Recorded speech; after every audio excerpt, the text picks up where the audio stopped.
فرماتے میں نے دعا مانگنے کا طریقہ اپنی بیوی سے سیکھا۔ حضرت وہ کس طرح؟ فرمانے لگے میری بیوی نے نا مجھے کوئی کام بتایا، کچھ پیسوں کی ضرورت کے لیے کہا، تو میں نے اسے کہا کہ بھئی ابھی میرے پاس نہیں ہے، کچھ دنوں میں آتے ہیں تو میں دے دوں گا۔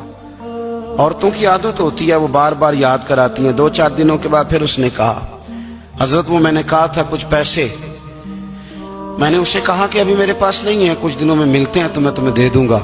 اس نے کچھ دنوں کے بعد پھر کہا حضور وہ میں نے کچھ پیسے کہے تھے۔ فرماتے میں نے ڈانٹ دیا، میں نے کہا کہ کیا تو روز مجھے شرمندہ کرتی ہے، کہا نا میرے پاس نہیں ہے، ہوں گے تو دے دوں گا، تو روز یاد کراتی ہے۔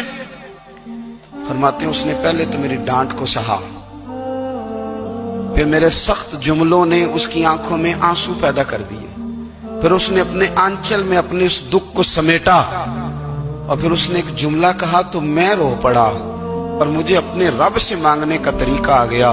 مجھے کہنے لگی حضرت جی آپ نے ڈانٹ دیا، میں نے سہ لیا، پر آپ ہی میرے شوہر ہیں، بتائیں نا آپ سے نہ کہوں تو میں کس سے جا کے کہوں۔ فرماتے ہیں میں رو پڑا، اور میں کھل کے رویا، اور میں تڑپ کے رویا، اور پھر میری سسکیاں بند گئیں۔ تو مجھے کہنے لگی آپ کو کیا ہوا؟ میں نے کہا مجھے بھی دعا مانگنی آ گئی ہے۔ جب میں اسے کہوں گا نا اللہ تو ہی میرا رب ہے، میں تجھ سے نہ کہوں تو میں کس سے جا کے کہوں؟ میں کیوں کسی بندے سے سوال کروں؟ میں کیوں کسی دنیا دار سے کہوں؟ میں تیرے بندوں کا، نیک بندوں کا وسیلہ لے کے، تیرے محبوب کی غلامی لے کے تیری بارگاہ میں آیا، تجھ سے نہ مانگوں تو کس سے مانگوں؟ سمجھ آ گئی ہے؟ جب میں اس رنگ میں مانگوں گا تو پھر رب میرے اوپر بڑا ہی فضل فرمائے گا۔